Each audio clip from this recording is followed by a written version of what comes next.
Hello, my name is Claire Jackson and I'm running the Vale of York Floodplains project, which is basically a project that benefits insects on the wetland habitat.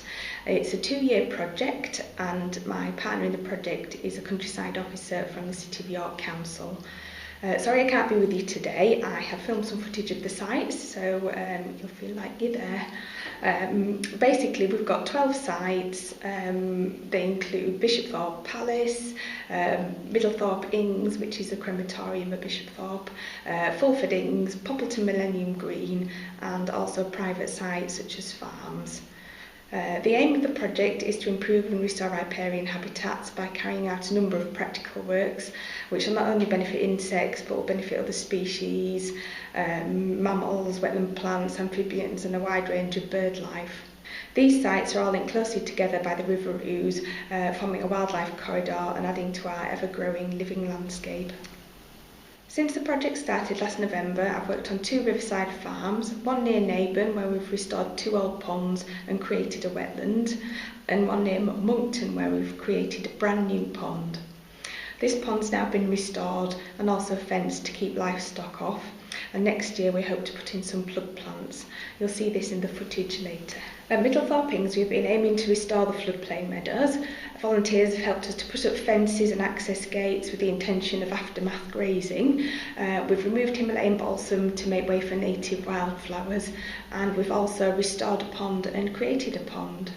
The wildlife here is already improving. We've seen orchids in the meadow, a family of deer, dragonflies, butterflies and moths, goshawks and buzzards which have flown over, and also a rather large swarm of bees.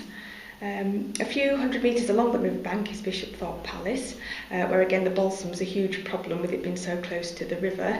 Volunteers have made an excellent effort in getting rid of it this year, and as it's a 2-year project it means we can go back next year and tackle it, so that's something to look forward to. One of the most recent pieces of work has been carried out at Fulford Ings.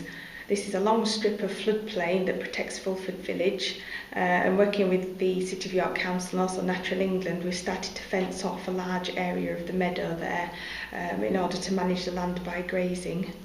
The Ings is also particularly special as it has the rare Tansy Beetle. So those of you that don't know about the Tansy Beetle, it's an iridescent green beetle about the size of your little fingernail. The reason it's so special is that it can currently only be found along the River Ouse in York, and at present it isn't recorded anywhere else.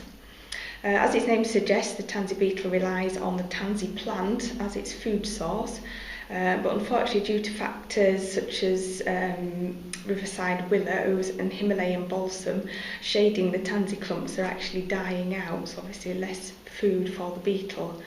Unfortunately the beetle doesn't help itself, it doesn't use its wings to fly, so it won't fly from tansy clump to clump, and it actually walks to them, so that makes it quite difficult for them to get to the tansy clumps. So basically the plants grow alongside the Ouse. You can see them when you're walking on the public footpaths, and if you go on a sunny day between April and May or August and September you might actually be lucky enough to spot some of the beetles. Funding from this project will allow us to manage the willow growth along the Ouse and hopefully plant more tansy plants and, as I mentioned earlier, get rid of more balsam. Anyway, enjoy the footage and I hope you like the sites.